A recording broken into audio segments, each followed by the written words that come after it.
On the morning of my 40th birthday, I thought I'd wake up to love, laughter, and a family breakfast. Instead, I opened Instagram and saw my husband and kids smiling in Cape Town, South Africa, without me. That's when I realized they didn't just forget me, they had erased me. Hi, my name is Lauren, and this is the story of how one birthday shattered my world and forced me to rebuild it from the ground up.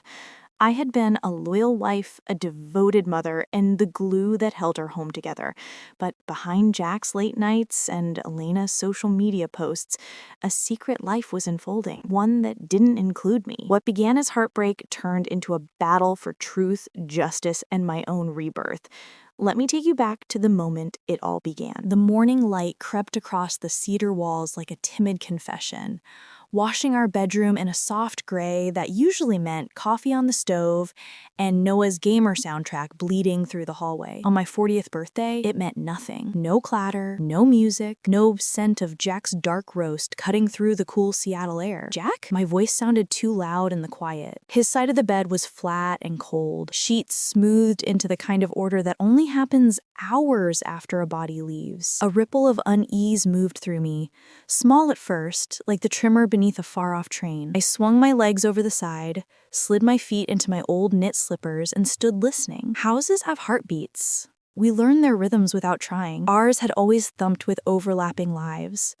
Elena's hard dryer whining, Noah's bounce pass against the stair landing, Jack's impatient throat clear when he felt late, even from upstairs. This morning, the house held its breath. I tied my robe and crossed the hall. Elena's door was half open. A surprise by itself, she guarded her space like a state secret. I nudged it wider and paused. Bed made, pillows aligned, comforter tugged tight at the corners, no hoodie pile, no charcoaled sketchbook on the desk. Her vanity ring light stood like an unblinking moon over a tidy, empty surface. The closet yawned with neat rows of hangers, bare. The train in my chest got closer. Noah? I tried for lightness and failed. His room was a mirror image.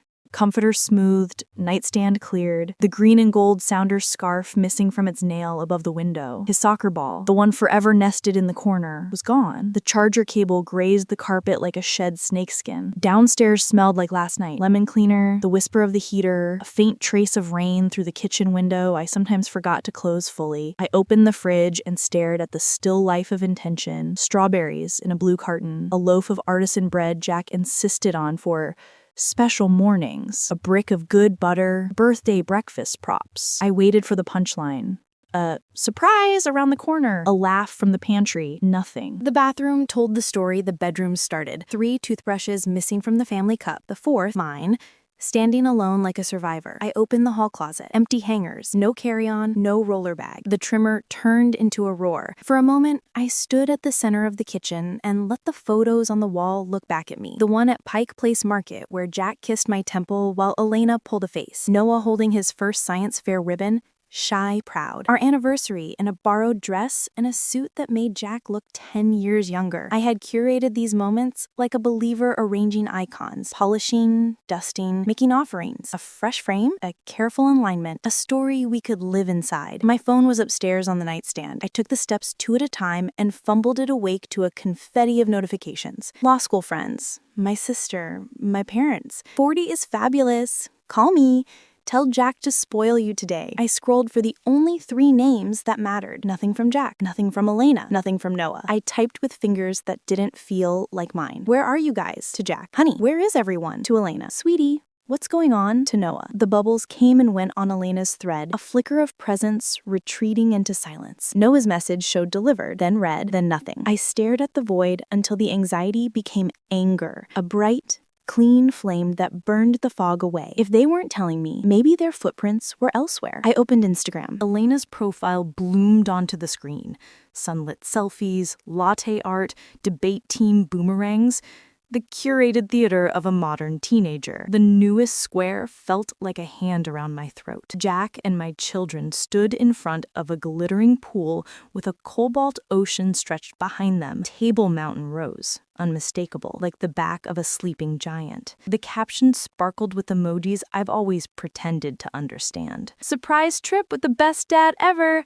Hashtag Cape Town, luxury vibes, spontaneous adventure. Dad's treating us since mom's too dull anyway. Kissy emoji. The word dull landed like a slap. I read it once, twice, 3 times, as if repetition could alter meaning. The smiles on their faces were radiant.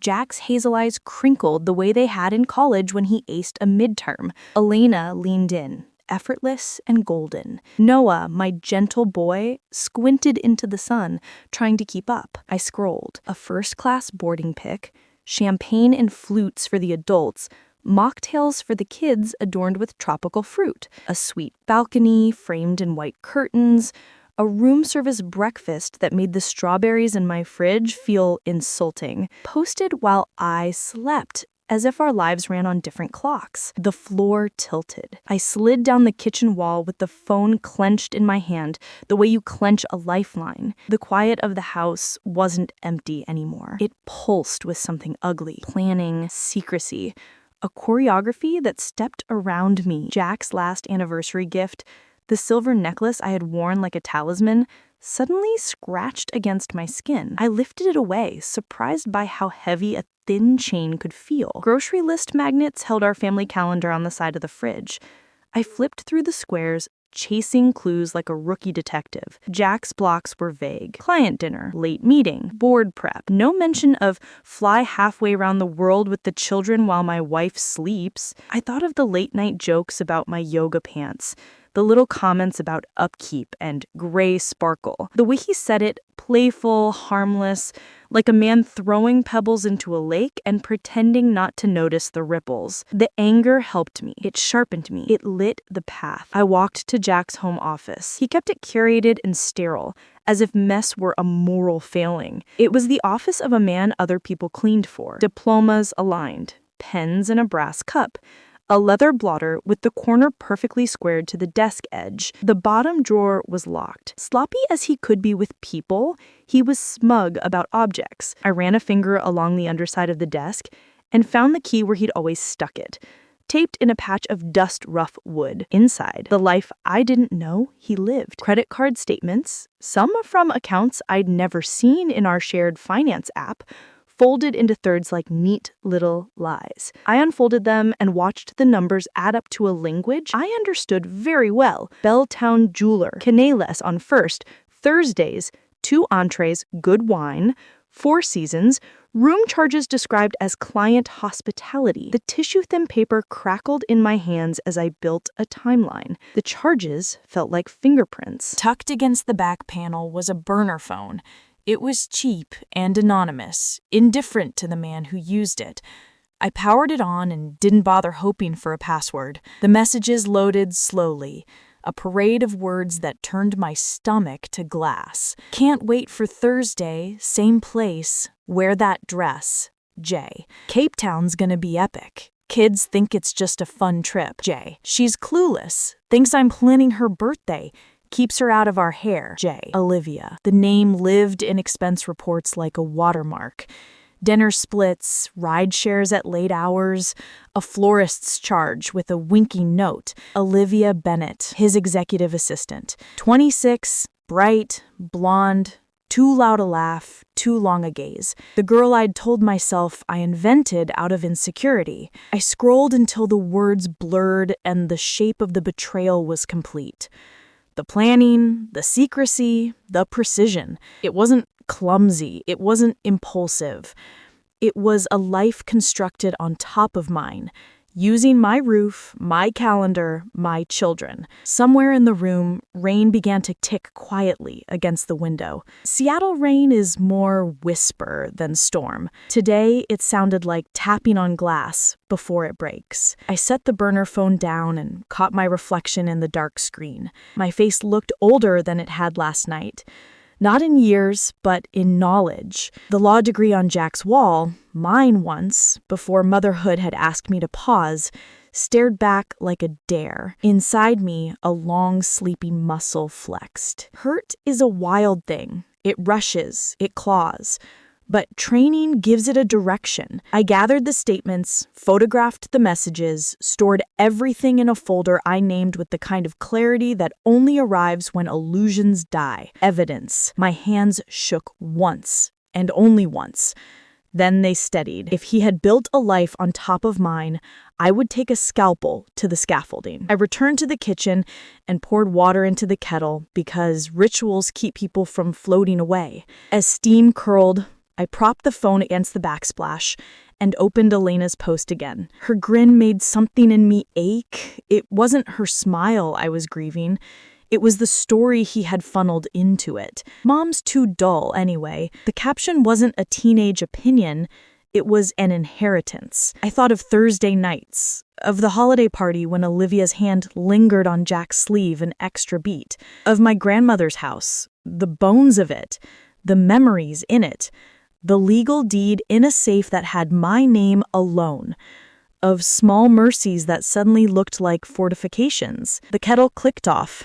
I didn't make tea. Instead, I wiped the counter, squared the calendar to the magnet, and straightened the kitchen stool I'd knocked askew when I slid to the floor. It was a ridiculous thing to fix in the wake of a tidal wave, but order, even borrowed for a breath, helped me think. They had left me behind on my birthday. They were 8,000 miles away, and even from here, barefoot, robe cinched, rain tapping the window, I could start pulling at the right threads. I reached for my laptop. The burner phone sat on the counter like a loaded gun, harmless in appearance, but devastating in what it carried. Each message I read was a knife, sharpened with precision. Not just infidelity, but calculation. He hadn't stumbled into this. Jack had engineered it. Thursdays blocked out, dinners disguised, receipts buried. For years, I told myself I was lucky. Lucky to have a man who built a career strong enough to carry us. Lucky that I could step back from the brutal climb of corporate law when Elena was born. Lucky that Jack insisted I keep my grandmother's old Seattle house, pouring his bonuses into its renovations, telling everyone it was a gift for me. Lucky. Now the word curdled on my tongue. Luck didn't feel like 3 toothbrushes missing from the bathroom. It didn't feel like my daughter's Instagram post describing me as dull. I spread the statements across the kitchen table, each one a breadcrumb in the trail of his arrogance. Jewelry stores in Belltown, $4,800 in one stroke. Dinners at Camella's, the kind of place with a waiting list and a wine menu that reads like poetry. Thursday nights, always Thursdays. A pattern as neat as a judge's gavel. My legal brain, long neglected, but not dead, began to stir. It cataloged, highlighted, and drew connections the way it used to during long nights in the library, back when I believed I could out-argue the world. This wasn't chaos. This was evidence. But evidence is only useful if you know where to aim it. I stood, my robe brushing the hardwood, and walked to the hall closet. Tucked on the top shelf, under spare blankets, was a box of my old law files, case notes, research, scribbles from a younger me who believed in justice. I lifted the lid and inhaled the dry paper smell, a scent that used to mean purpose. At the very bottom was a business card, bent at one corner. Jamal Turner, head of security, Pierce and Sullivan Capital. His smile flashed in my memory, the way he had walked me through the firm's new surveillance upgrades when they renovated 8 years ago. I'd helped review the legal language of their contracts, a favor for Jack at the time, though he'd brushed it off like it was nothing. 2 years of digital storage, Jamal had bragged back then, better than the industry standard. We see everything. At the time, I hadn't thought much of it. Now it felt like a door left open. I picked up my phone and dialed his number before doubt could intervene. "Lauren!" His voice was warm, surprised. "Wow, it's been forever. Happy birthday, right?" Jack mentioned it once at a dinner. The casual drop of Jack's name made my throat tighten, but I forced cheer. "Thanks, Jamal. It has been a while. Listen, I need a favor. A big one." He hesitated. "What kind of favor?" I looked at the burner phone glowing beside me, Olivia's name a silent witness. "I want to put together a surprise for Jack, something to celebrate his dedication at the firm. A video montage, maybe. For the kids, too. Could you give me access to some security footage? Just A few Thursday evenings? Thursday evenings? Suspicion flickered under his tone. I smiled into the receiver, willing him to hear innocence. That's when he's always working late, isn't it? Makes sense for the tribute. You know how I helped Aisha with her internship applications last year? She landed that junior associate spot, didn't she? Jamal chuckled, softened by gratitude. She did. She's thriving thanks to you. All right, Lauren, I'll send you a secure link, 24 hours only. But you didn't get this from me. Of course not. Relief made my knees weak.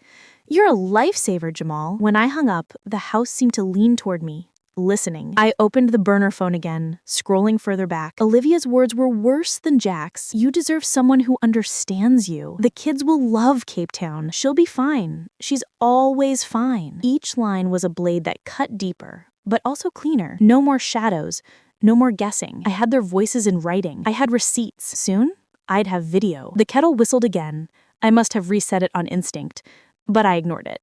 Instead, I gathered everything into a neat folder, labeled it Evidence on my laptop, and backed it up to a flash drive. My hands moved with a steadiness that felt foreign, almost surgical. I wasn't just a wife anymore. I wasn't just a mother left behind. I was a lawyer again. And Jack had no idea that on the very morning he thought he erased me, I was drafting his downfall. The email arrived at 11:07 a.m. with the subject line, Secure Link, 24-hour access. Jamal's message was brief. No greeting, no signature, just a hyperlink and a temporary password. He had done what I asked, and he wanted as little of it recorded as possible. Smart. The kind of smart that keeps people employed. I closed the blinds in Jack's office until the room dimmed to a private cocoon.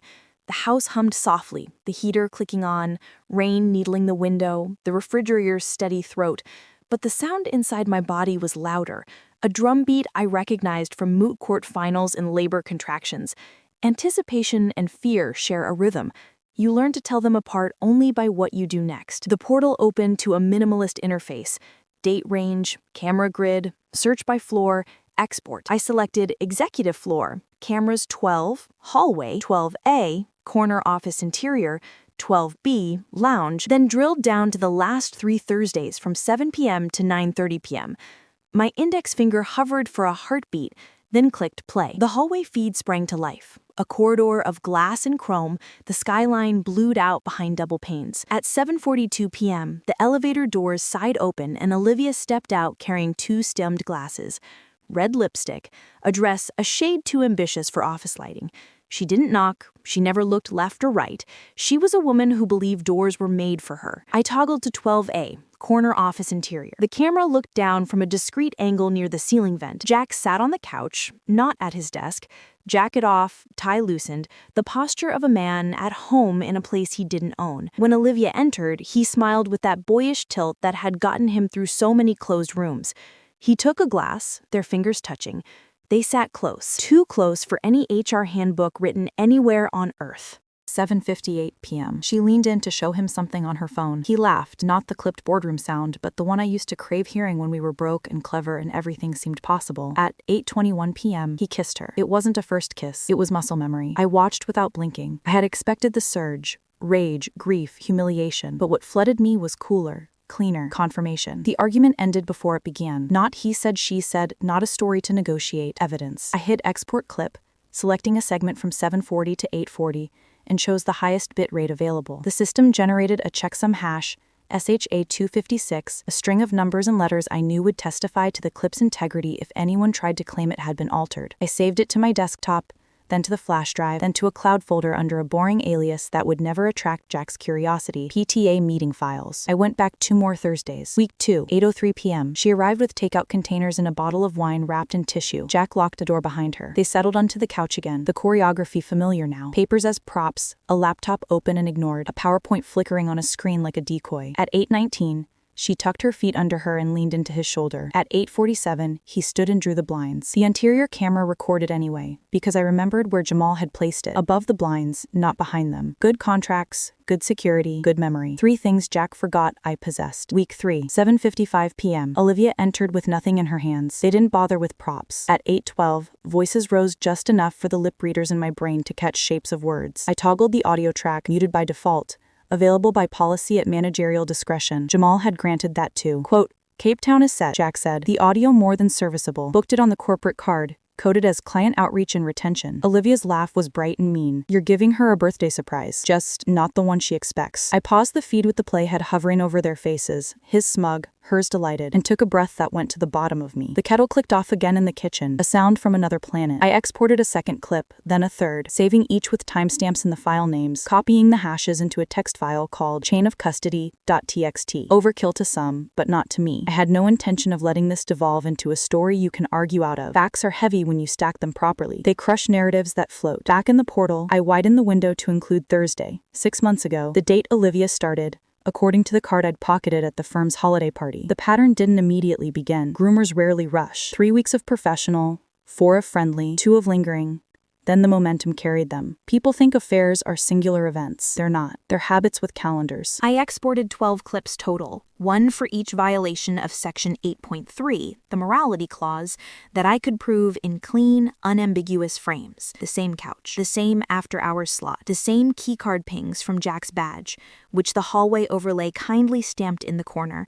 J. Caldwell, 1901 in, 2118 out. Olivia's badge pings appeared too, a duet in numbers. By the time I closed the portal, the flash drive was warm in my palm. I labeled it in block letters with a Sharpie I stole from Jack's pen cup. Evidence 1, video. The burner phone became evidence 2, messages. The credit card statements, evidence 3, financials. I photographed everything on a flat, neutral surface with a ruler in frame. Chain of custody discipline I'd taught first-year interns back when I still mentored people who wanted to be me. The strange thing about clarity is how quiet it is. There were no tears, no slammed drawers, no broken picture frames. I straightened the leather blotter with 2 fingers and turned toward the window. The sound lay muffled under low clouds, fairies smearing white across gray. Somewhere out there, other lives were breaking. Other people were discovering truths at noon on a weekday and choosing whether to look away. I didn't look away. I opened a new email and drafted with the economy of a woman who knew that adjectives are where weak arguments go to hide. Subject, urgent, Section 8.3 violations. Partner, J. Caldwell. 2. Daniel Pierce. Board Ethics Committee. CC, General Counsel. Attachments. Evidence Index. PDF. Video clips. Links. Financial Summary. PDF. Message transcripts. PDF. Body. Managing partners and members of the Ethics Committee. Pursuant to Pierce and Sullivan's Executive Conduct and Morality Clause, Section 8.3, I am reporting repeated violations by partner J. Caldwell. The attached materials document a sustained, inappropriate relationship with subordinate employee Olivia Bennett, misuse of corporate premises for personal activity during after hours, and misallocation of firm funds, coded as client outreach, for personal travel and gifts. Materials include 12 timestamped video segments, cameras 12, 12A, 12B, from dates, hash values attached, itemized charges, statements enclosed, corresponding to personal expenditures disguised as client hospitality, text message transcripts evidencing planning, concealment, and intent. Please confirm receipt. I request that steps be taken consistent with firm policy and best practices. Lauren Caldwell, JD. I didn't send it. Not yet. Timing matters. The Tuesday executive meeting was tomorrow at 9 a.m. The one notorious for phones face down and attention policed by Daniel like a drill sergeant with manners. If my email landed at 9:01, it would bloom across locked screens the moment they looked up. The theater of that appealed to me less than its efficiency. For today, I did something pettier and far more satisfying. I opened the family location app Jack had insisted upon for safety. Their dots were still in Cape Town, hovering at a resort I now knew by name because I'd cross-checked the backdrop of Elena's pool photo with a dozen travel blogs on muscle memory. At 11:53, the 3 dots moved in tandem toward the airport. Jack must have learned, somehow, that something was wrong. Perhaps Jamal had been asked a question he answered too carefully. Perhaps the corporate card declined at checkout. Perhaps guilt finally gnawed through the champagne he called. I let the screen light my palm and watched his name ring and fade, until the number of missed calls climbed into a grotesque parody of devotion. At 27, I blocked the contact and wrote the number down in my log.txt, not to forget what I'd done, but to remember I chose quiet over chaos. Then I picked up the silver necklace, unclasped it, and laid it on a white sheet of printer paper. The pendant, tiny, tasteful, twinned a bracelet charge on the Belltown statement. I photographed it and added the image to Evidence 3 with a caption, Anniversary gift, probable duplicate of item purchased for subordinate.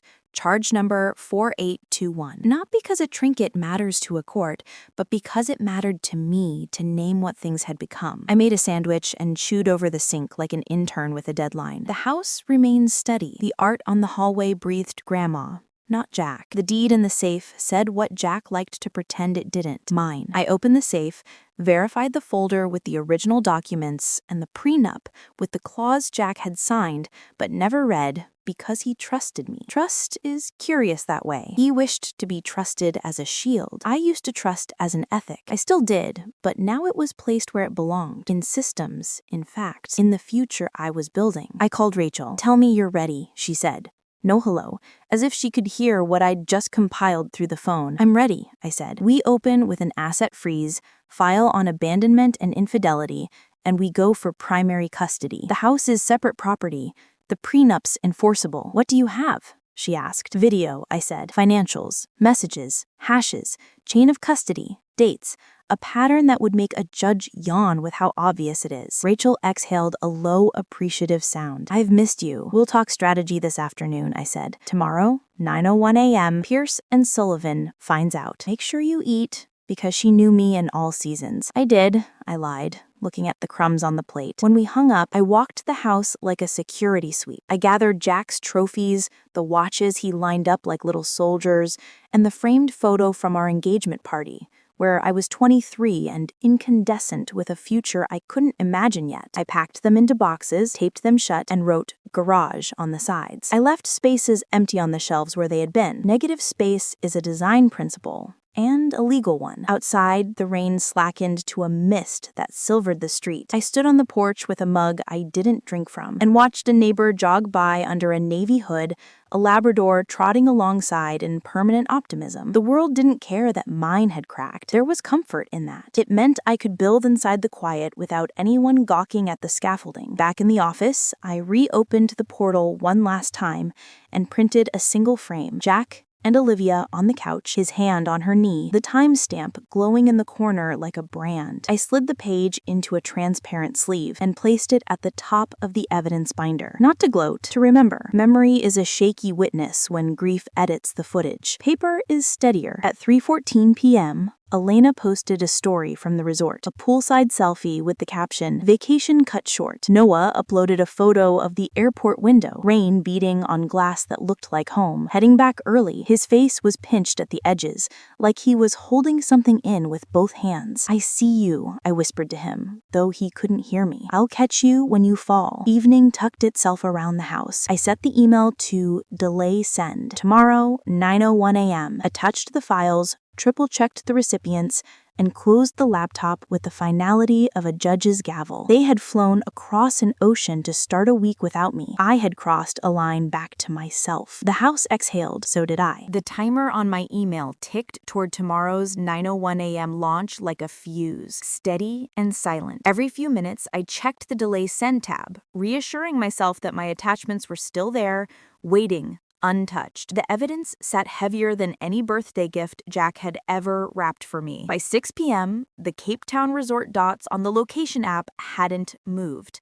Then, abruptly, all three shifted at once, pulling toward the airport. A family in motion. My family, except not anymore. My phone rang. Jack's name lit up. Full screen, a shout in the quiet house. I didn't answer. It rang again and again. He was nothing if not persistent. By the time I silenced it, I'd logged 41 missed calls. The texts began, his confidence cracking line by line. "Lauren, pick up. Just talk to me. What did you do? My access is gone. You don't understand. This isn't what you think. Please. For the kids." For the kids?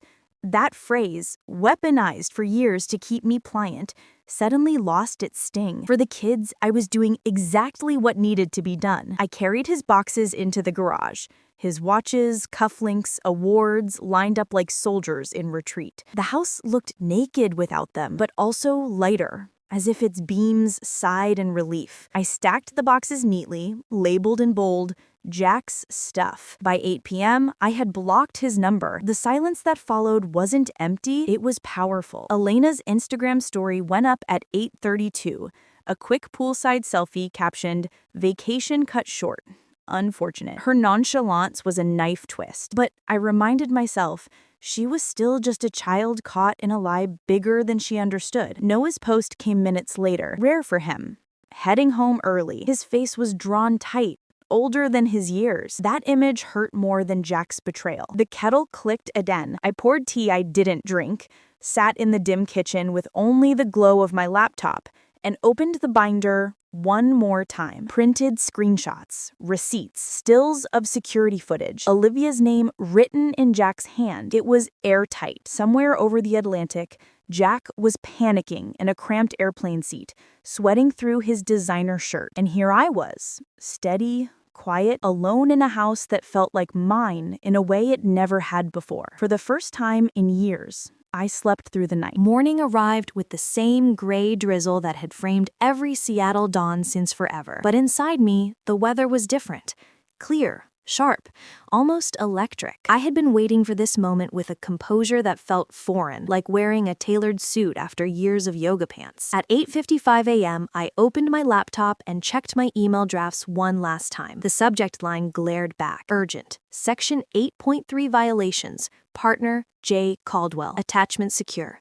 Links double encrypted. Delivery tracker activated. The executive meeting at Pearson Sullivan always began promptly at 9. Phones on the table, face down, Daniel Pierce presiding like a priest. Jack had bragged about it often, how no one dared sneak a glance at notifications until the meeting broke. I pictured the boardroom, gleaming oak table, water pitchers sweating condensation, rows of leather chairs filled with people who believed in their own power. At 9 o'clock, I watched the clock tick. The cursor blinked, patient. At 9:01, the fuse lit. Send. For a breath, nothing happened. Then the read receipts began to land like dominoes. Daniel Pierce, 2 board members, general counsel, another partner, more and more. Each one confirmation that the email wasn't sitting forgotten in a spam folder. It was alive, unfurling itself across their pristine laptops. The first forward registered at 9:03, then another, then a download of the video evidence, which my tracker flagged in bold. I leaned back in my chair, sipping coffee that finally tasted the way it was meant to. Strong,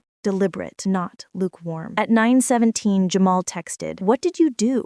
Security just got called to the 12th floor." I didn't reply. I imagined it instead. Jack, leaning back in his chair, halfway through a presentation, the first vibrations humming across the table as phones flipped, screens lighting with subject lines in bold, urgent, ethics violations, Caldwell, eyes turning to him, first with confusion, then with dawning recognition as attachments opened. I imagined the shift in the air, the smell of blood in a boardroom where sharks circled quietly, the clip of him kissing Olivia on the office couch at 8:21 p.m., playing silently, timestamp glowing in the corner, the sound file where his own voice joked, "She doesn't suspect a thing, keeps her out of our hair." At 9:37, another tracker ping. User J. Caldwell.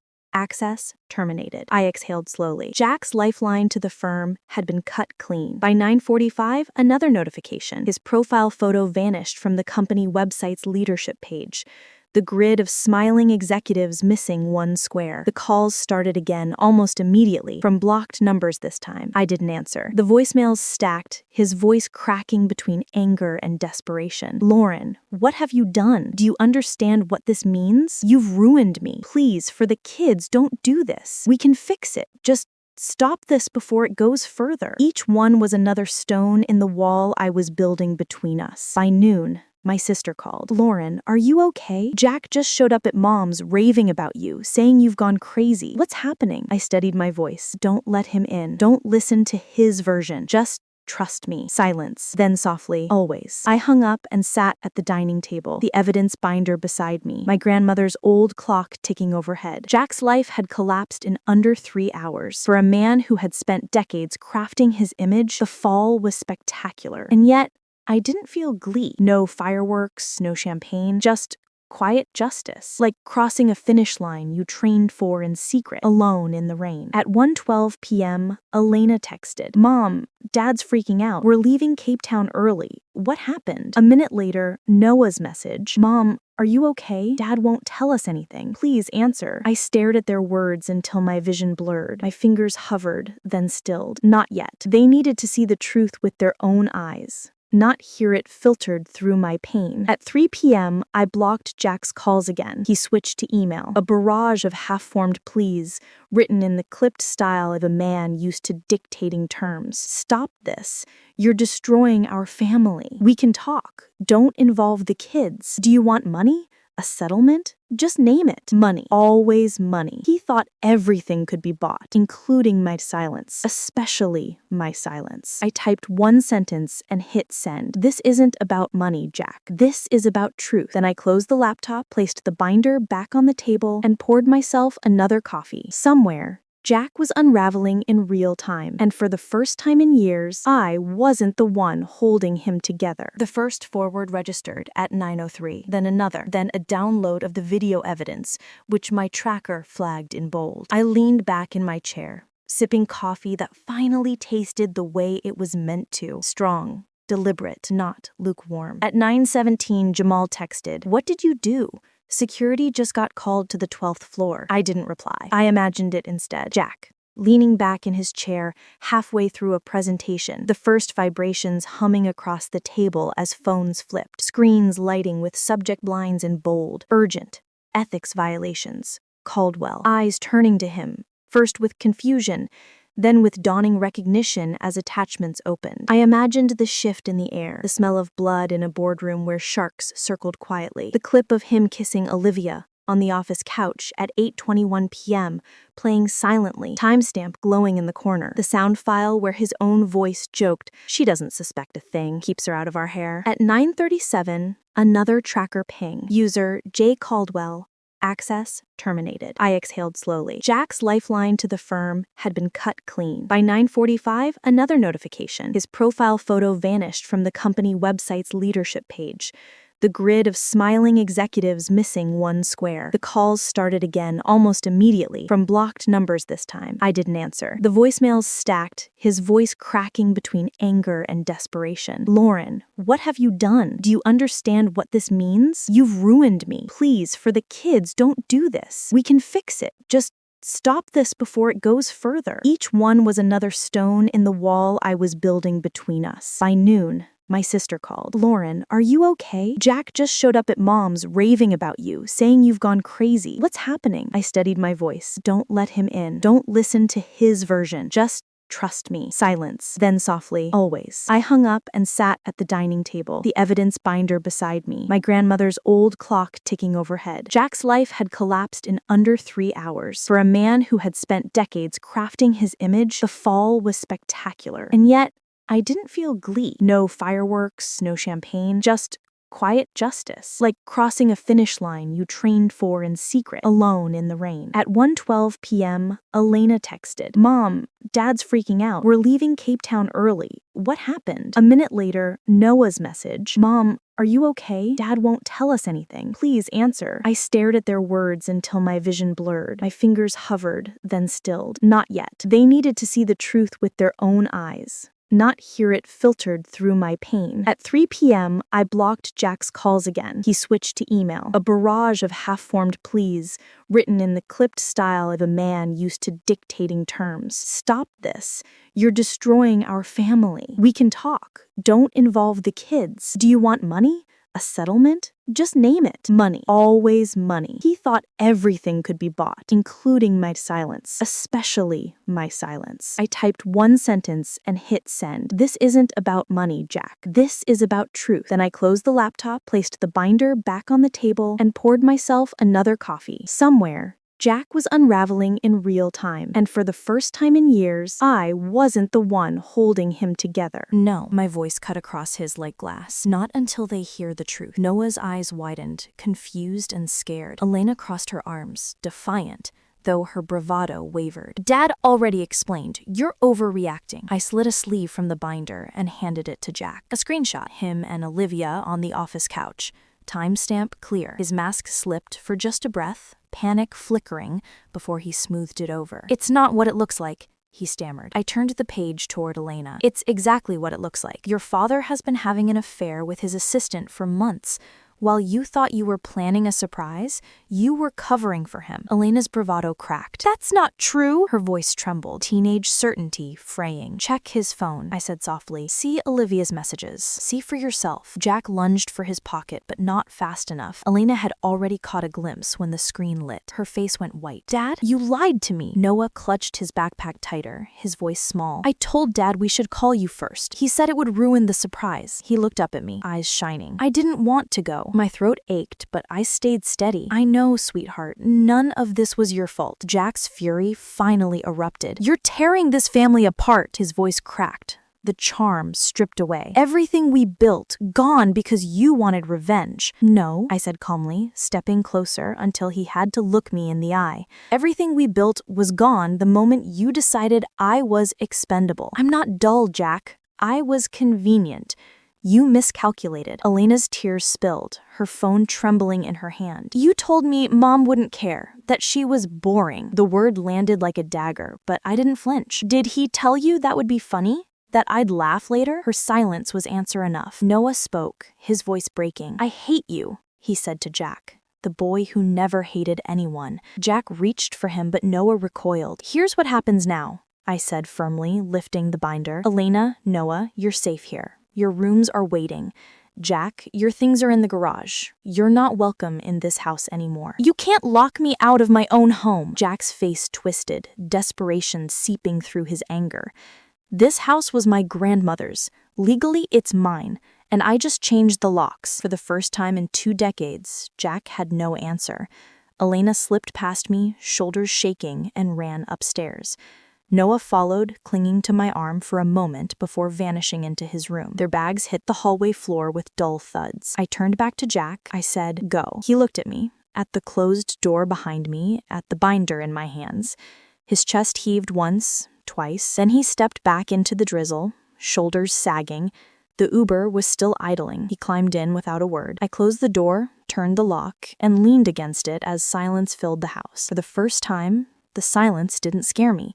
It felt like peace. No, my voice cut across his like glass. Not until they hear the truth. Noah's eyes widened, confused and scared. Elena crossed her arms, defiant, though her bravado wavered. Dad already explained. You're overreacting. I slid a sleeve from the binder and handed it to Jack. A screenshot. Him and Olivia on the office couch. Timestamp clear. His mask slipped for just a breath, panic flickering before he smoothed it over. It's not what it looks like, he stammered. I turned the page toward Elena. It's exactly what it looks like. Your father has been having an affair with his assistant for months. While you thought you were planning a surprise, you were covering for him. Elena's bravado cracked. That's not true. Her voice trembled, teenage certainty fraying. Check his phone, I said softly. See Olivia's messages. See for yourself. Jack lunged for his pocket, but not fast enough. Elena had already caught a glimpse when the screen lit. Her face went white. Dad, you lied to me. Noah clutched his backpack tighter, his voice small. I told Dad we should call you first. He said it would ruin the surprise. He looked up at me, eyes shining. I didn't want to go. My throat ached, but I stayed steady. I know, sweetheart, none of this was your fault. Jack's fury finally erupted. You're tearing this family apart. His voice cracked, the charm stripped away. Everything we built, gone because you wanted revenge. No, I said calmly, stepping closer until he had to look me in the eye. Everything we built was gone the moment you decided I was expendable. I'm not dull, Jack. I was convenient. You miscalculated. Elena's tears spilled, her phone trembling in her hand. You told me Mom wouldn't care, that she was boring. The word landed like a dagger, but I didn't flinch. Did he tell you that would be funny? That I'd laugh later? Her silence was answer enough. Noah spoke, his voice breaking. I hate you, he said to Jack, the boy who never hated anyone. Jack reached for him, but Noah recoiled. Here's what happens now, I said firmly, lifting the binder. Elena, Noah, you're safe here. Your rooms are waiting. Jack, your things are in the garage. You're not welcome in this house anymore. You can't lock me out of my own home. Jack's face twisted, desperation seeping through his anger. This house was my grandmother's. Legally, it's mine, and I just changed the locks. For the first time in 2 decades, Jack had no answer. Elena slipped past me, shoulders shaking, and ran upstairs. Noah followed, clinging to my arm for a moment before vanishing into his room. Their bags hit the hallway floor with dull thuds. I turned back to Jack. I said, "Go." He looked at me, at the closed door behind me, at the binder in my hands. His chest heaved once, twice. Then he stepped back into the drizzle, shoulders sagging.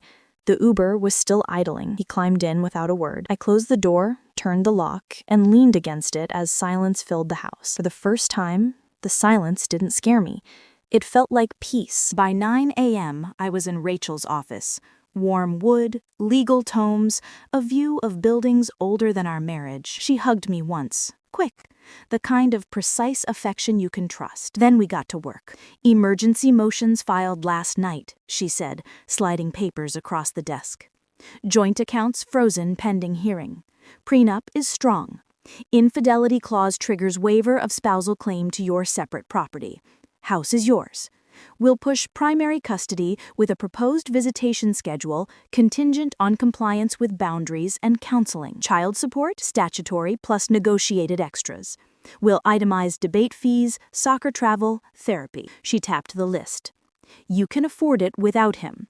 We include it anyway because it's what the law provides and because principle matters." I handed her the flash drive. Video, financials, messages, hashes. She glanced up, impressed, not surprised. "I knew you'd come home to yourself fast," she said. "You always were ruthless in the right ways. Sometimes I worry that makes me cruel." She shook her head. "Cruel is lying and calling it love. This is clean. It's mercy with a spine." We drafted a packet. Petition for dissolution, citing abandonment and infidelity. Motion to maintain school continuity.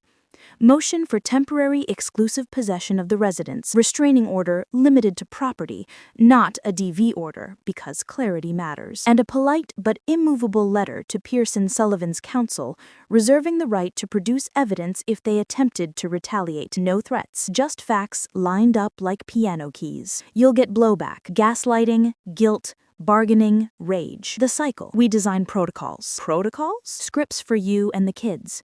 What to say when he pushes, what not to say, when to hang up, how to document. She slid a page across, a grid labeled scenarios. I loved her for making heartbreak into a checklist. Back home, I met a locksmith at the porch. He swapped cores and rekeyed deadbolts, while I reprogrammed the smart lock and pruned the access list down to me, the sitter, my parents, my sister. Jack's old codes vanished, like bad weather. I set up a doorbell camera alert that would ping me, but not my heart. I called our bank, spoke the script Rachel coached me through, and formalized the holds. The branch manager's voice shifted when I used the right words. Suspected unauthorized transactions, pending separation, counsel retained. Once language is correct, the world stops arguing. Then I called a therapist for the kids. The intake coordinator's tone carried the competence of a person who had seen this exact fire before and knew where the exits were.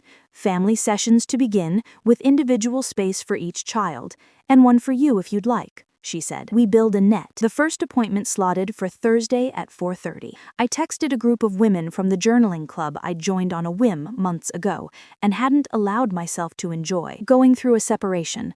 Not ready to talk, but would you send me your favorite prompts? Instantly. Hearts, poems, a calendar of walks, a porch drop of scones, and a meme about phoenixes that made me snort laugh over the sink. In the afternoon, I opened the linen closet and began a slow audit of my own home. I kept what felt like me, the spice jars I'd labeled in a fit of good cheer one winter, the quilt my grandmother had sewn with small, serious stitches, the lamp whose pull chain made a satisfying click. I boxed what looked like Jack, even when it wasn't expensive, the novelty decanter shaped like a globe, the monogrammed coasters from a client I'd never met. The boxes went to the garage, stacked beside the others like a museum of a man who no longer lived here. Elena drifted in and out, an orbit with a shy gravitational pull towards the kitchen. She helped me label a few boxes in careful block letters, the kind of small service that says, I am trying to belong to this place again. Noah sat on the floor and relaced his cleats, silent, absorbed, the way children do when the world tilts, and they fix whatever can be fixed. After lunch, grilled cheese cut diagonally, because triangles taste better, we sat at the table with lined paper. House rules. I said, and watched Elena arch her eyebrow in teenage reflex. I softened my voice. Not the weapon kind, the safety kind. We wrote them together. We tell the truth even when it's hard. We don't keep secrets that hurt people. Surprises are okay. Secrets aren't. We knock, we wait, we respect no. Phones live in the basket during dinners and after 9. We talk to Dr. Patel when feelings get heavy. We protect our mornings. No yelling before school. We celebrate small things. A joke, a goal, a paragraph that sings. Elena added an 8th in my handwriting because hers shook. 8. No using boring as an insult. Deal, I said.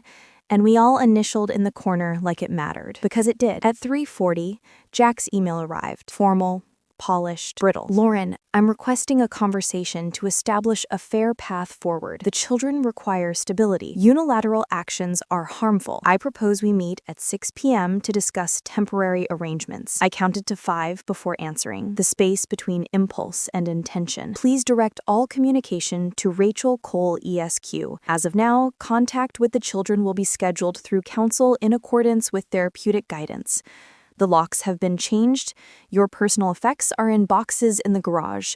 A time can be arranged for pickup when you are not present. He responded within seconds. This is punitive, I typed. This is procedural. Then I closed the thread and wrote the exchange in my log, because paper remembers what emotion distorts. At 4:30, we sat on a soft couch in a room that smelled like eucalyptus. Dr. Patel had gentle eyes and the posture of someone who listened to what bodies said when mouths didn't. She asked smart questions and left air around the answers. I'm mad at Dad, but I miss him, Noah said, tears threading down and spattering his knees. Does that make me bad? No, Dr. Patel said, not quickly, but with the integrity of a person who calibrates truth. It makes you human. We hold more than one thing at once. Alina stared at the rug, tracing the weave with her toe. I don't know what I feel, she murmured. You don't have to know yet, Dr. Patel said. We make a map as we go. When we left, the sky above the parking lot had cracked open into a late beam of light that made the wet asphalt shine. Elena slid her hand into mine without looking. Noah bumped my hip on purpose, like a seal leaping into a wave. The three of us stood for a minute and breathed as if we'd found a pocket of air in deep water. That night, after homework and showers and a dinner of roasted chicken I seasoned too aggressively, anger has a taste, I sat at the dining table with a watercolor pad I'd fetched from a closet. The first brush strokes were clumsy. The colors bled like they were tired of holding edges.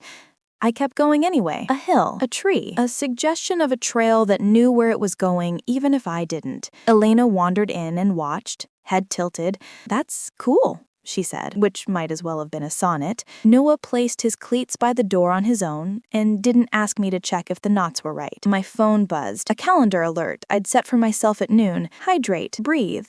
You're allowed to be okay. I laughed at the bossy tenderness of it and drained a glass of water just to obey a version of me who planned ahead. In bed, the window open again, I listened to the city's soft machinery, the distant ferry horn, the neighbor's wind chimes, the rain's sentimental percussion. I thought about the woman I had been at 23, incandescent and convinced I'd bend the world toward good with argument and care. I thought about the woman at 39, flattened into usefulness, praised for invisibility. I thought about the woman on the porch last night who told a man to leave and meant it. Sleep found me before the inventory could complete. When I woke in the blue pre-dawn, the painting on the table had dried into something almost like a place I recognized. It wasn't perfect. It didn't need to be. It was mine. The house smelled like rain and lemon polish, a scent that belonged to me now, not Jack's curated perfection. It was strange how quickly a space could shift. Just a few days earlier, I felt like a ghost in my own home, drifting past walls that whispered of absence. Now, each room hummed differently, like a song rescored with new instruments. Elena sat at the dining table, flipping through debate notes she hadn't touched since Cape Town. Her pen tapped rhythmically, her jaw clenched. Noah sprawled on the rug, sketching soccer drills in a notebook with fierce concentration. They weren't healed, but they were present, their energy tethered to the space rather than to Jack's gravity. That was progress. My phone buzzed with Rachel's name.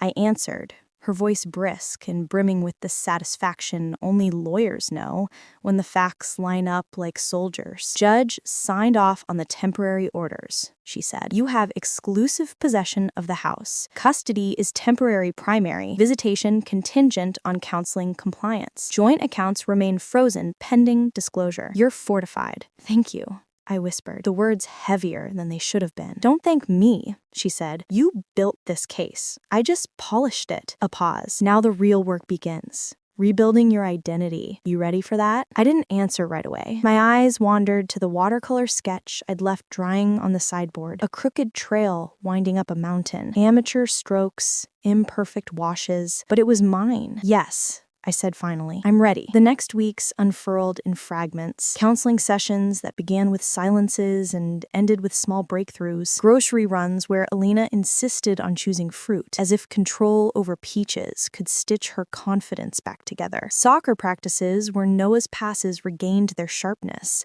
his cleats pounding defiance into the turf. I forced myself into rituals of self-claiming. Mornings began with coffee and 10 minutes of journaling, even if the words were jagged. Afternoons, when house was empty, I painted, badly, stubbornly, joyfully. Evenings belonged to the three of us. Movie nights that rotated between genres, laughter slowly sneaking back like an old friend who'd stayed away too long. Jack tried to break through, of course. Emails that swung between pleading and venom. Legal maneuverings that Rachel swatted down like flies. Messages left for the kids that I logged, time-stamped, and set aside for Dr. Patel to process with them in therapy. The man who once seemed unstoppable was unraveling in plain sight. The firm had scrubbed his name from their site. Whispers of his misconduct echoing through downtown like a cautionary tale. Olivia vanished from Pearson Sullivan, too. Her LinkedIn profile scrubbed, her number disconnected. The life he had built on lies collapsed in weeks. Mine was slower, but sturdier. One Thursday evening, 3 weeks after their return, I found Alina in the kitchen, staring at her phone. Her jaw was tight, her fingers white-knuckled around the case. "What is it?" I asked, bracing. She turned the screen toward me. A text from Jack. "You'll understand when you're older. Your mom destroyed everything." Her eyes filled with anger, not tears. "He's mine again, isn't he?" I steadied her with both hands on her shoulders. "Yes, he's rewriting the story to make himself the victim. That's what people do when they can't face the truth." She nodded, jaw trembling. "I don't want to see him right now." "That's okay," I said. "You don't have to. Not until you're ready." Her breath shuddered out. "Thanks, Mom." Later that night, after both kids had gone to bed, I sat alone in the living room, watching the rain streak the windows. The silence was no longer hollow. It was mine. Weeks blurred into months. Slowly, I stepped back into the professional world. The offer from Daniel Pierce, ironic, surreal, waited on my desk. Ethics compliance, the department that would make sure no other Olivia and Jack scenarios poisoned the firm again. For days, I hesitated. Was it too close? Too raw? Was I walking back into the shadow of the man I'd just dismantled? But then I thought of Alina, her fire returning as she crushed debate tournaments. I thought of Noah, grinning ear to ear after scoring the winning goal. I thought of myself, brush in hand, sketching a crooked mountain trail into something that looked like a map. Maybe stepping into that office wasn't a return. Maybe it was reclamation. I signed the offer. On my first day, I wore a charcoal suit that had waited years in the back of my closet. Not for Jack's parties or fundraisers, but for me. My office overlooked Puget Sound, ferries cutting clean white lines across the gray. I pinned my law license to the wall, a document that had gathered dust too long. I thought of the woman who had once sat at her grandmother's kitchen table, drafting contracts late into the night, believing she could shape the world with words. She was back. The betrayal that had shattered me had also stripped me down to something truer, sharper. I wasn't Jack's shadow. I wasn't dull. I wasn't erased. I was Lauren, and I was just getting started. The courthouse smelled of old paper and rain-soaked coats, the way all government buildings in Seattle seem to. I had dressed carefully that morning.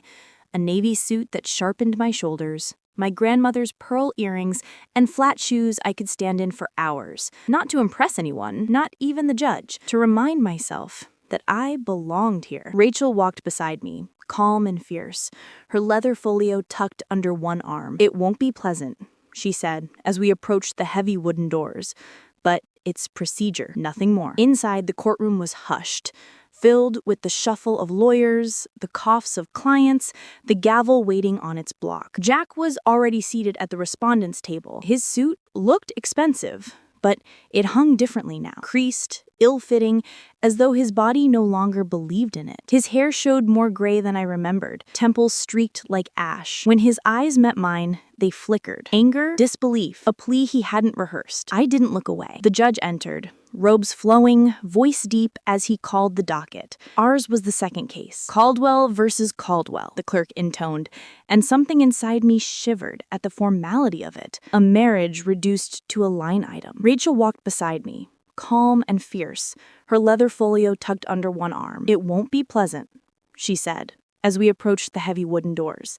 "But it's procedure, nothing more." The judge adjusted his glasses. "Stability for the children," he repeated, eyes narrowing. "We'll get to that." The courthouse smelled of old paper and rain-soaked coats, the way all government buildings in Seattle seem to. I had dressed carefully that morning, a navy suit that sharpened my shoulders, my grandmother's pearl earrings, and flat shoes I could stand in for hours. Not to impress anyone, not even the judge, to remind myself that I belonged here. Rachel walked beside me, calm and fierce, her leather folio tucked under one arm. "It won't be pleasant," she said, as we approached the heavy wooden doors. "But it's procedure, nothing more." Inside, the courtroom was hushed, filled with the shuffle of lawyers, the coughs of clients, the gavel waiting on its block. Jack was already seated at the respondent's table. His suit looked expensive, but it hung differently now, creased, ill-fitting, as though his body no longer believed in it. His hair showed more gray than I remembered, temples streaked like ash. When his eyes met mine, they flickered. Anger, disbelief, a plea he hadn't rehearsed. I didn't look away. The judge entered, robes flowing, voice deep as he called the docket. Ours was the second case. Caldwell versus Caldwell, the clerk intoned, and something inside me shivered at the formality of it. A marriage reduced to a line item. Rachel walked beside me, calm and fierce, her leather folio tucked under one arm. "It won't be pleasant," she said, as we approached the heavy wooden doors.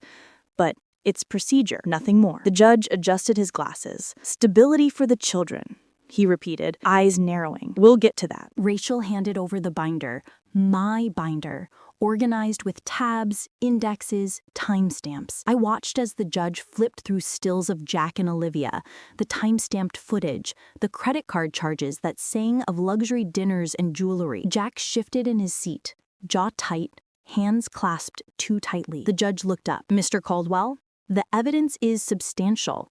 This isn't mere indiscretion. It's a pattern, personal misconduct entangled with corporate resources. Do you wish to contest the validity of these exhibits?" Jack's lawyer cleared his throat. "We do not contest the authenticity, Your Honor, only the interpretation." The courtroom was silent, but for the scratch of the judge's pen. Rachel leaned into her cadence, steady and merciless. "Your Honor, this marriage was not ended by my client. It was ended by the respondent's choices. He abandoned his wife on her birthday, taking their children halfway around the world under false pretenses. He misled them. He misused marital funds. He violated a prenuptial agreement that explicitly voids his claims upon proof of infidelity. Mrs. Caldwell seeks exclusive possession of the marital residence, primary custody of the children, and child support consistent with statutory guidelines. No alimony is requested." The judge turned his gaze to me. "Mrs. Caldwell, do you affirm this is what you seek?" Rachel handed over the binder, my binder, organized with tabs, indexes, timestamps. I watched as the judge flipped through stills of Jack and Olivia, the time-stamped footage, the credit card charges that sang of luxury dinners and jewelry. Jack shifted in his seat, jaw tight, hands clasped too tightly. The judge looked up. "Mr. Caldwell, the evidence is substantial. This isn't mere indiscretion. It's a pattern, personal misconduct entangled with corporate resources. Do you wish to contest the validity of these exhibits?" Jack's lawyer cleared his throat. "We do not contest the authenticity, Your Honor, only the interpretation. The courtroom was silent, but for the scratch of the judge's pen. Rachel leaned into her cadence, steady and merciless. Your Honor, this marriage was not ended by my client. It was ended by the respondent's choices. He abandoned his wife on her birthday, taking their children halfway around the world under false pretenses. He misled them. He misused marital funds. He violated a prenuptial agreement that explicitly voids his claims upon proof of infidelity. Mrs. Caldwell seeks exclusive possession of the marital residence, primary custody of the children, and child support consistent with statutory guidelines. No alimony is requested. The judge turned his gaze to me. Mrs. Caldwell, do you affirm this is what you seek? I stood, smoothing my jacket. My voice came out calm, even. Yes, Your Honor. I don't want his money. I want stability for my children. I want to rebuild our lives free of deceit. Jack's voice cracked across the room. Lauren, please, think of the kids. This doesn't have to be— Mr. Caldwell, the judge interrupted sharply.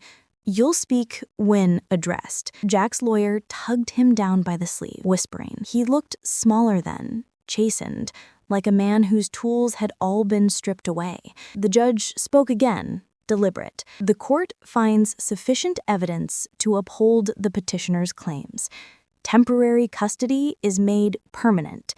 Mrs. Caldwell retains exclusive possession of the residence, as it is her separate property. Child support is awarded in accordance with the guidelines, to be recalculated annually. No spousal maintenance is awarded per the prenuptial agreement. Mr. Caldwell's visitation shall be supervised until therapy progress is documented. The gavel struck once, clean and final. For a moment, I couldn't move. 2 decades of marriage collapsed into the sound of wood on wood. Relief didn't rush in. It seeped slowly, like water through dry ground. Jack looked at me across the aisle, eyes desperate. Lauren, please, you've destroyed everything. I stood tall, clutching my folio to my chest. No, Jack, you destroyed it. I just refused to keep pretending. Then I turned, walked out with Rachel, and felt the courthouse air give way to the drizzle of a city that had seen 1,000 heartbreaks like mine. For the first time in years, the weight wasn't mine to carry anymore. I stood, smoothing my jacket. My voice came out calm, even. Yes, Your Honor. I don't want his money. I want stability for my children. I want to rebuild our lives free of deceit. Jack's voice cracked across the room. Lauren, please, think of the kids. This doesn't have to be— Mr. Caldwell, the judge interrupted sharply. You'll speak when addressed. Jack's lawyer tugged him down by the sleeve, whispering. He looked smaller then, chastened, like a man whose tools had all been stripped away. The judge spoke again, deliberate. The court finds sufficient evidence to uphold the petitioner's claims. Temporary custody is made permanent. Mrs. Caldwell retains exclusive possession of the residence, as it is her separate property. Child support is awarded in accordance with the guidelines, to be recalculated annually. No spousal maintenance is awarded per the prenuptial agreement. Mr. Caldwell's visitation shall be supervised until therapy progress is documented. The gavel struck once, clean and final. For a moment, I couldn't move. 2 decades of marriage collapsed into the sound of wood on wood. Relief didn't rush in. It seeped slowly, like water through dry ground. Jack looked at me across the aisle, eyes desperate. Lauren, please, you've destroyed everything. I stood tall, clutching my folio to my chest. No, Jack, you destroyed it. I just refused to keep pretending. Then I turned, walked out with Rachel, and felt the courthouse air give way to the drizzle of a city that had seen 1,000 heartbreaks like mine. For the first time in years, the weight wasn't mine to carry anymore. Spring arrived in Seattle the way it always does, quietly, like someone opening a window in another room. The rain thinned to mist, the maple out front unfurled small fists of green, and mornings smelled of wet earth and coffee. I had once measured time by Jack's travel calendar and school pickup lines. Now I measured it by smaller, truer things. The soft thunk of Elena's debate binder closing after midnight. The smack of Noah's ball against the garage door before dinner. The way my own breath dropped from my throat back into my ribs when I remembered I didn't have to brace anymore. The court orders settled around us like clean sheets. Not perfect, nothing is, but crisp enough to hold. Jack's supervised visits moved from tense to tolerable as boundaries did what boundaries do. Kept people where they belonged. Sometimes the kids came back quiet, sometimes brittle, sometimes fine. We learned not to grade the days. We just logged them. Therapy notes, school notes, a shared calendar that belonged to our 3-person team. My job at Pearson Sullivan started to feel like a place I had always been heading toward. The irony never fully evaporated, but it faded beneath the work. Ethics compliance sounds like a hallway with no windows until you open the door and discover it is, in fact, a room with schematics and switches. How to wire a culture so corners don't tempt. How to build fail-safes that don't depend on the loudest voice being the most honest. I wrote policies that were less about punishment and more about prevention. I taught new hires that harmless secrets corrode the beams. I built an anonymous reporting channel that routed around power, and I staffed it with 1 part lawyer, 1 part social worker, 1 part skeptic. We trained managers to hear what was said and what wasn't. The firm adopted the measures faster than I expected, self-preservation masquerading as courage, but I took it anyway. Results don't care about motives. On Thursdays, I scheduled my meetings early, then took the long way home along the water. I had reclaimed that day. It no longer pinched my lungs with phantom offense. It was just a square on a calendar, a place to put things I liked. A walk, fresh flowers, a new brush. The house changed slowly, like a face over years. We painted the entry a color that looked like a fog bank lit from within. I swapped heavy curtains for linen. Elena and I moved the photos from one wall to another, editing the story they told, not to erase the old, but to give the new equal weight. We added frames I'd set aside for later. Noah draped in a medal after a tournament. Elena, hair wind must on a ferry deck, mouth mid-laugh. Me in my office, a candid someone had snapped as I drew a diagram on a whiteboard. My hand moving with certainty. The gallery didn't lie. It just told a fuller truth. Family counseling loosened and tightened like stitches in a knit, sometimes neat, sometimes messy, always heading towards something wearable. In one session, Noah said, "I used to think home was a place we live. Now I think it's people who don't make me feel small." Dr. Patel nodded the way she does when a sentence lands with weight, and I wrote it down later, because I didn't want memory to sand off the edges. Elena, who had fallen quiet in the first weeks, found her voice in the strangest of places. A speech she wrote for debate titled, "The Myth of the Cool Parent." She came home waving a trophy, cheeks flushed, tasting the odd adult joy of demolishing an argument cleanly. That night, she hovered in the kitchen doorway like a question mark until I looked up. "I wanted you in the audience," she said, a little embarrassed by the want. "I know," I answered gently, "and I'll be there next time." We meant both parts. I still painted badly.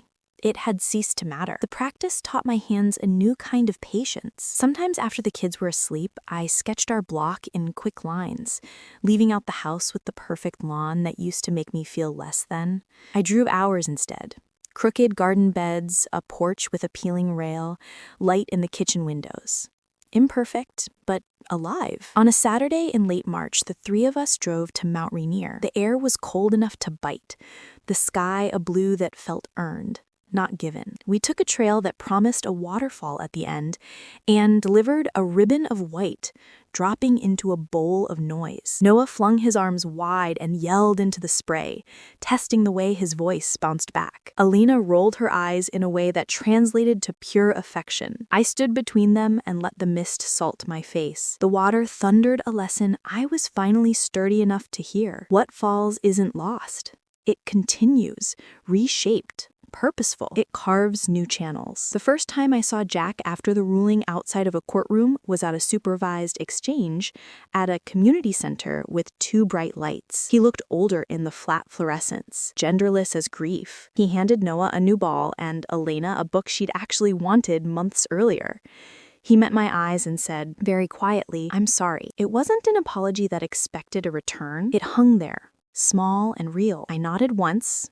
Not forgiveness, not absolution, just acknowledgement that the sentence had been spoken into the air. I didn't feel better, I felt accurate. There were nights that still shook me. Memory ambushes, the house too quiet, a text from an unknown number with the wrong name that turned out harmless, and left me angry at my own startle. Dr. Patel called them aftershocks, and aftershocks don't mean the mountain is crumbling. They mean it moved. On a Wednesday in April, 2 days before my 41st birthday, Daniel asked me to present our new ethics architecture to the board. I wore the same navy suit from court, not for symmetry, but because it made me feel like the agent of my own outcomes. I stood at the head of the table I had once invaded by email and drew the map, reporting pathways, review timelines, walls between power and process, how to keep the camera above the blinds, where it belongs. During questions, an older partner said, "This feels strict." I smiled, the way women learn to when they are not, in fact, smiling. "Fairness often does at first," I said. "Then it feels like safety." When I got home that evening, Elena had taped butcher paper across the dining wall with a penciled skyline of Seattle waiting to be filled. "Collaborative mural," she announced,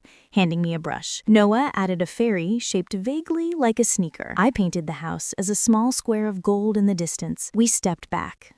It looked like a promise someone intended to keep. On my birthday morning, a different quiet greeted me. Not the icy hush of abandonment, but the soft clatter of people trying to surprise someone they love. Noah's whisper is the loudest sound in the world. Elena shushed him with theatrical exasperation. Something clanked. Something almost toppled. Someone giggled. When I opened my eyes, the 3 of us were already laughing. They carried a tray that had clearly been renegotiated 3 times.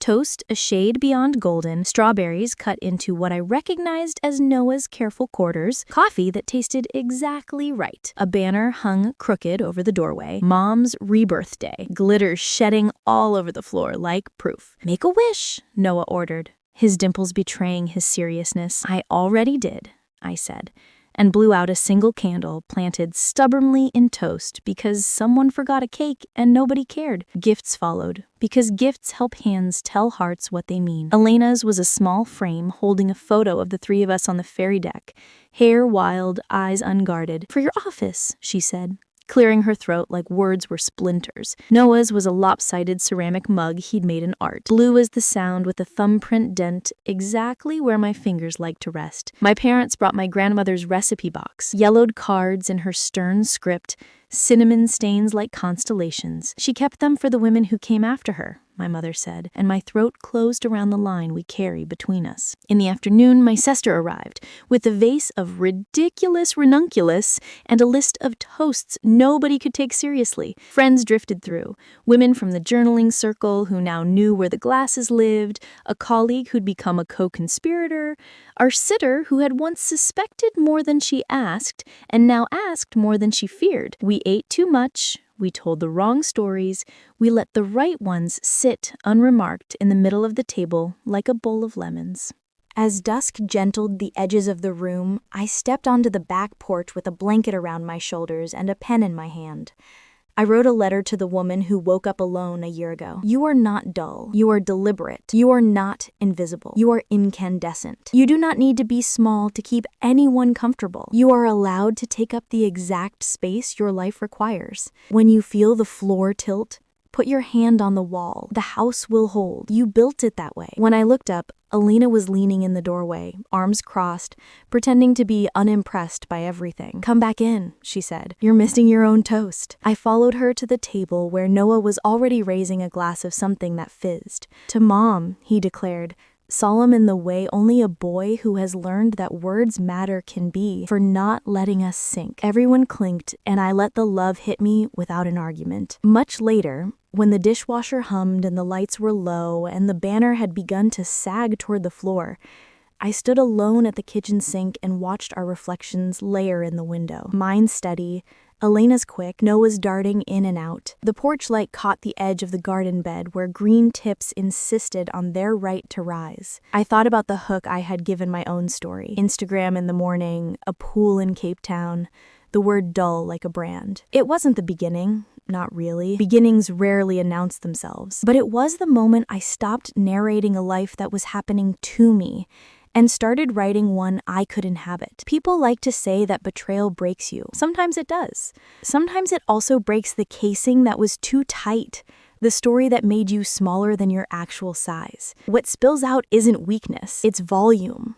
It's color. It's the sound of your own name said by your own mouth in a room you paid for, lit by a lamp you chose. On the calendar, my birthday will always share a date with the day my family left me behind. But in the house, where dates are just squares and squares are just places to put meaning, April is the month my life widened. The day after I turned 41, I walked into my office and pinned our fairy photo above my screen. Then I opened a blank document labeled Policy Draft, Dignity and Boundaries, and began. We will tell the truth, even when it is hard. We will not keep secrets that hurt people. We will build mornings no one has to be afraid of. I wrote until the words clicked into place like a lock I had the key for. When I looked up, the sound was a pewter sheet and a fairy smudged a white line across it. And I realized that the quiet I had been hearing for months wasn't emptiness. It was room. Room to breathe, room to rebuild, room to become exactly, only, fully Lauren. I thought betrayal would break me, but it became the fire that rebuilt me. Jack lost his career, his family, and the life he'd tried to erase me from. But I gained something far more powerful, myself. To every woman who has been made to feel dull, invisible, or less than enough, you are stronger than their lies. This was my 40th birthday gift. Not the one Jack planned, but the one life handed me. And I wouldn't trade it for anything.